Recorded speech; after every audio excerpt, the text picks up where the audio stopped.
Welcome gamers, it's time for another NAG Show.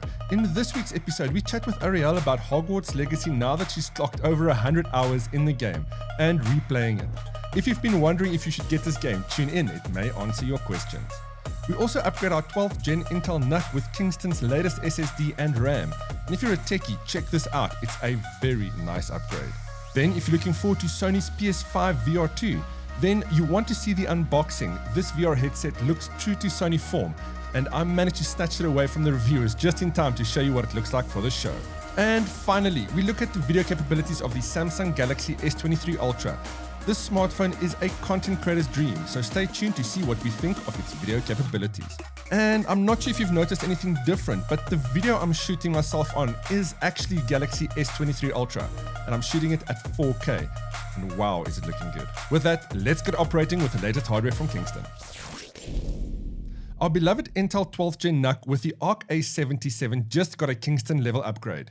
First up, we got the 512GB Kingston KC3000 PCIe 4 NVMe M.2 SSD, which sports a read speed of 7,000 megabytes per second and a write speed of just over 3,900. Now, as far as gaming grade SSDs go, this is the latest hardware from Kingston, and in the time we've been using it with the NUC, it's been performing like a dream. 4K video editing is certainly a lot smoother. For about 1,500 Rand, this is a great performing value for money SSD. The RAM we got is the Kingston Fury DDR4, and we got a 16GB stick. For just over 1,000 Rand, this is another good value for money upgrade if you're looking for RAM for your notebook, or in this case, the Intel NUC. 3D Mark's storage benchmark delivered a score of 1,934, while the Speedway benchmark clocked in at 1,974. Geekbench delivered a score of 2,179 for single core and 7,885 for multi-core. I can't wait to put the NUC through its paces at another live stream event. I would add another 16GB of RAM though. 32 is the sweet spot for creative work. It's rarely that I've seen a piece of hardware get this much attention from the people in the office. This is the Sony PS5 VR2, and we just got our hands on the review unit. And let me tell you, the team has been itching to get gaming with it, but I first snatched it from their hands to bring you this unboxing. Keep an eye on nag.co.za for the full review soon. This is the Sony PS5 VR2.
We're still having a great amount of fun with the Samsung Galaxy S23 Ultra, and this week I wanted to check out the video capabilities of this impressive smartphone.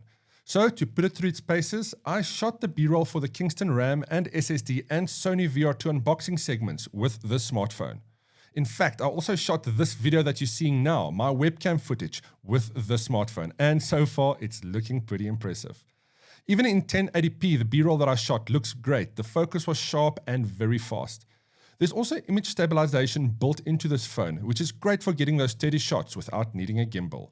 And if you want to create cinematic slow-mo shots, you can shoot up to 960 frames per second at 1080p. Or if you're a 4K content creator, you'll be able to shoot up to 60 frames per second. If you want to push the boundaries even more, you can set the video resolution to an unbelievable 8K.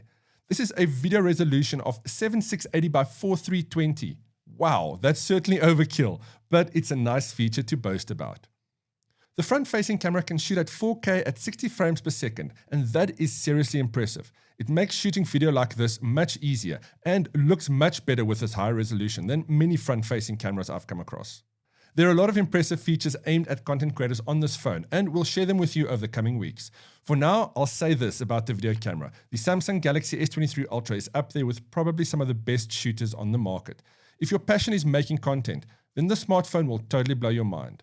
With its high resolution and stabilization, this camera will help you get the shot. You just need to worry about the framing.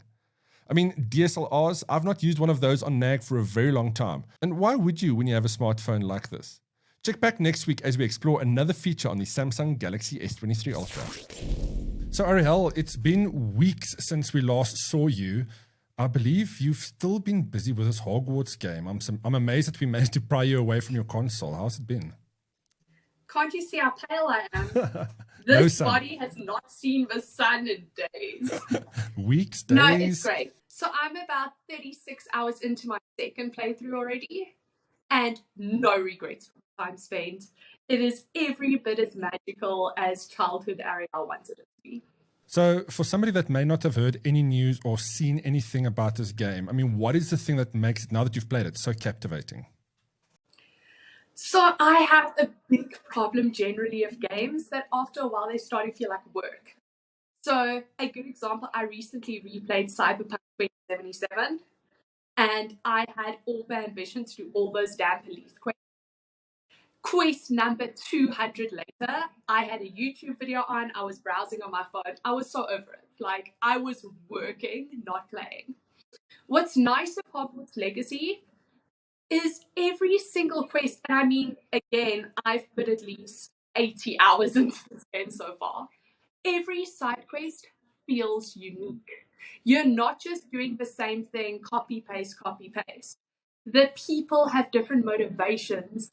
There's emotion behind it. There's story behind it. And that is just something that I don't feel like a lot of games have anymore. Also, there's a really nice give and take with the game. So you can't really just do the main story and you can't just do side quests. Because a lot of the side quest stuff is hidden behind spells you could only earn by doing the main quest. And a lot of the story from the main quest gets unlocked through side quests. So there's this nice balance constantly between I'm doing side quests for like an hour, then I'm going back to the main story for an hour, then I'm going to explore for an hour. So it's great. There's always something new to discover and to do, and it's captivating. So you're doing a second playthrough now. I mean, are you finding it a different experience, or do you know what to expect the whole time? So you're just enjoying, you're going along for the ride? So when I played it initially, which was obviously for the review, my main focus was main story, getting through the main story, seeing all the mechanics, everything like that. Now I have been exploring. I have spent at least 15 hours of my 36 just exploring Hogwarts, getting all the collectibles, everything. Your gameplay as far as quests and stuff don't really change. So if you've played it, you've played it. But there's so much magic to find, especially if you play with friends, in like how the conversation that happens around side quests and about the characters' motivations and about the paths you choose to go. So for example, me and my partner are playing. I'm a dark wizard. All those like unforgivable curses, bring them to me. He, on the other hand, is playing goody good. He's rejected the unforgivable curses. He's making the good moral decisions. And just hearing how the same side quest is different based on that is fascinating. So I was going to ask that. So different houses do deliver different storylines. So if you switch houses, you can have a different experience every time. No. So the story that you're going to receive is exactly the same. The only difference would be who delivers that side quest to you. So sometimes you'll be delivered. So, for example, there's one really prominent side quest where if you're in Gryffindor, nearly headless Snatch gives you the quest. And if you're in Slytherin, Elf gives you a quest. But other than that, not that Gryffindors have to be good or get a better story and Slytherins have to be bad, get a worse story. Everybody gets the same story. It's just the decisions you make through playing the game that change your story for you. And still no Battle Royale on the cards? No, and unfortunately the developers have an interview this week saying that they haven't even thought about potential expansions or DLCs yet. It is not currently. I did read some modders, or I heard about some modders trying to bring in some unofficial multiplayer, or co-op, shall I say. So that could also be quite fun. Guys that did the co-op for Skyrim. Yes, yes. And I mean, that was great. People loved that. So if they can pull that off with Hogwarts Legacy, I think it's just going to be that extra layer of amazing. So if anybody asks, you still recommend this game to play? Oh, definitely. But don't buy it and think you're going to binge it in a weekend. It is best enjoyed slow. Play it for an hour tonight, then go watch a movie and play it for an hour again tomorrow night. If you're going to rush through the game, it's to your own detriment. So you want to savor every moment. I like that. Yeah. I can respect that. Thanks, Arielle. And that's it for episode 7 of the NAG Show. As always, if you'd like to be a part of the show and give us a review on a game or gaming hardware you think you've earned the right to talk about, then drop us a comment below or email us at hey@nagshow.co.za and you could be invited on. You could also send a voice note or video comment to our WhatsApp number and you could be featured in an upcoming show. Until the next show, don't forget to check out all our channels across YouTube, Facebook, and Game Explorers, a channel on the Ayoba app. We have a family of over 180,000 viewers and readers, so join in the fun. Until the next show, NAG out.